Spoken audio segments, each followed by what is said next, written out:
although I haven't been out much this past month, it seems the times I run into people who just have no regard for the rest of us.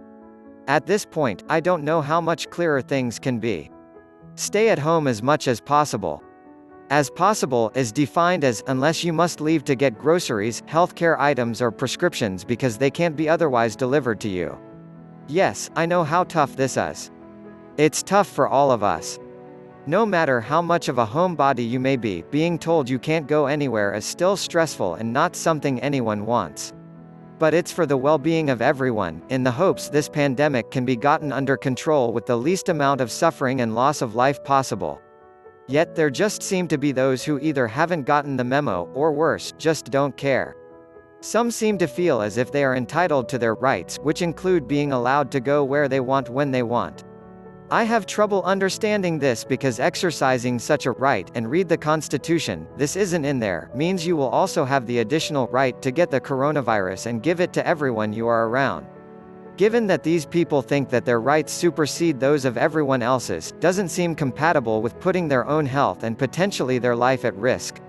I went to the grocery store today and ran into the most extreme example of this type of behavior that I have seen yet.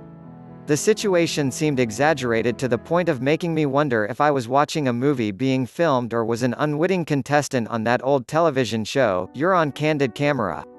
The problem with the first was that, obviously there was no camera crew around, and as for the second, no one could argue that the situation was in any way funny. As I turned into the produce section, I heard the man before I saw him. He was talking loudly on his phone, oblivious to anyone around him. He was evidently in the middle of a conversation. I know I'm supposed to stay home, but it's not like I have any symptoms, so what's the problem? Huh. He wasn't suggesting. No, he probably just means there's no reason to think that he's got it. Oh, knock it off already. I don't even have a fever. I'm not sitting at home when there's nothing decent to eat. Are you kidding me? I figure I have to be interpreting that wrong, although I see I'm not the only one thinking what I was thinking from the number of people who are all but fleeing from his path. No, I'm not wearing a mask and gloves, he says, sounding annoyed. I'm not going to run around looking like the rest of those bozos. I swear some of them seem to think it's a fashion statement. Wow. Just wow. Yes, I know, the man continues as he picks up avocado after avocado, then moves on to do the same with the tomatoes with his ungloved hands. But I'll be darned if I'll sit at home when I'm not sick. If other people get sick, well, it's not my problem. No one stays home with a cold, and I never seeing anyone wearing a mask worrying about other people catching it. It's not the end of the world. Oh my God. I'm pretty sure my eyes above the mask reflect the horror that I see in others. People are now leaving their baskets and making quickly for the door. I debate, given that even though I've had it, they aren't 100% certain you can't get it a second time, and I have no intention of going through that again if I have anything to say about it. I have literally nothing left in the house and I eye the things in my basket. Should I make a dash for the self-checkout registers? There's no one at any of them, so I decide to risk it, swerving to move quickly in that direction. Just as I'm almost there, when from out of nowhere, the plague carrier appears and proceeds to cut me off without even noticing. Unable to stop in time, I bang into his basket. That gets his attention. He looks at me angrily and says, less than 2 feet from me, "Geez, watch where you're going, hop along," a reference, I think, to the bandana mask I made to wear while my other one is waiting to be washed. As if in slow motion, I see him put his ungloved hand on the edge of my basket to shove it backwards. That's it for me. I abandon the basket and literally run in the other direction. When I get outside, I take my homemade sanitizer out of my pocket and slather it all over my hands, up my arms despite the fact I'm wearing a coat, over my neck and reaching under my top, my shoulders and back. I snap it shut, then think better of it and put some on my face. Not the best skin care routine, but the thought of even the slightest possibility of catching it again has me starting to spiral into a panic.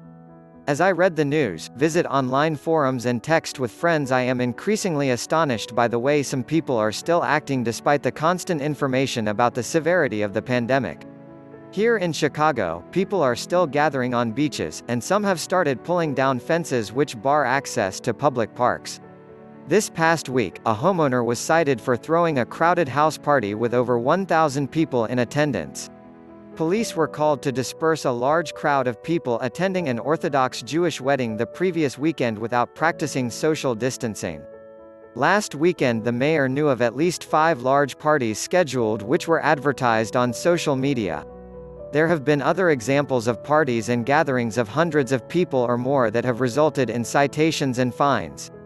The most troubling aspect of this is that despite these incidences clearly breaking the stay-at-home order and prohibition against more than 10 people gathering together, these events were all put up on social media channels and widely shared. Not only weren't they trying to hide what they were doing, they were proudly displaying it for all to see. Not only don't they care that they are putting themselves at risk, great risk, as given the rates of the virus it's quite likely that among that many people at least one if not more of them carry the virus, they don't care about the countless other lives they're risking as well. Considering their lack of concern, it's likely they aren't practicing social distancing or staying at home at other times either. This means that anyone who might contract the virus would likely spread it to others, possibly many others. From there, it's impossible to calculate how many potential people who would get sick or die that could be traced back to even one such party. It's no secret that everywhere people are being asked to stay home to prevent further spread of the COVID-19 virus. But a narcissist's sense of entitlement makes them believe rules don't apply to them. It's one thing if they cut you off when driving. It's another thing when it could mean the spread of a deadly virus. The part that is difficult to understand is why they don't seem to value their lives above other people's lives. They aren't delusional to the degree that they think they can't get sick or catch the virus. It would be one thing, a very sad thing, if they were just endangering the lives of others. Yet they too are at risk. Part of the answer lies in something that is true of the general population. Even when the population targeted isn't predominantly narcissistic, we know from experience health-related behavior change on a large scale is very difficult. We've seen it with smoking, obesity, alcohol consumption and drug use. For the most part, people don't make major behavioral health changes without feeling personally threatened, and they believe taking precautions will benefit them, especially when the precautions are notably different from what is done normally, must be carried out in public, and are inconvenient. The big problem with the virus is that most people who get sick will get mild symptoms that aren't life-threatening. Healthy people who are not in one of the high-risk groups may figure their odds of contracting the illness are small, and even if they do, they will not get that sick and will recover quickly. Unfortunately, even if this is true, it may not be true of others then infect through their irresponsible behavior. This is especially true for those who are narcissistic and feel entitled to the point that it is an affront to expect them to inconvenience themselves for the good of society. Narcissists also can be impulsive and not think through their decision to act in certain ways beyond getting what they want, so they don't consider the risk to their health to be as significant as fulfilling their desires. Their impulsivity, tendency towards risk-taking and focus on self-interests combined with their health beliefs, including higher levels of perceived barriers against prevention and lower perceived self-efficacy, make for a particularly dangerous situation for all concerned. They seem to process only the negative aspect of preventive behavior and none of the positive one. I have seen some frightening stories from people, including some health professionals, on some of my social media feeds and in forums about COVID-19 that I regularly scan for updates. These stories talk about people who know they have the virus but who don't have a lot of symptoms that are making them feel very ill. Since they already have contracted the illness, they see not benefit in staying home for their own well-being, so they go out without taking protective measures such as wearing masks and gloves.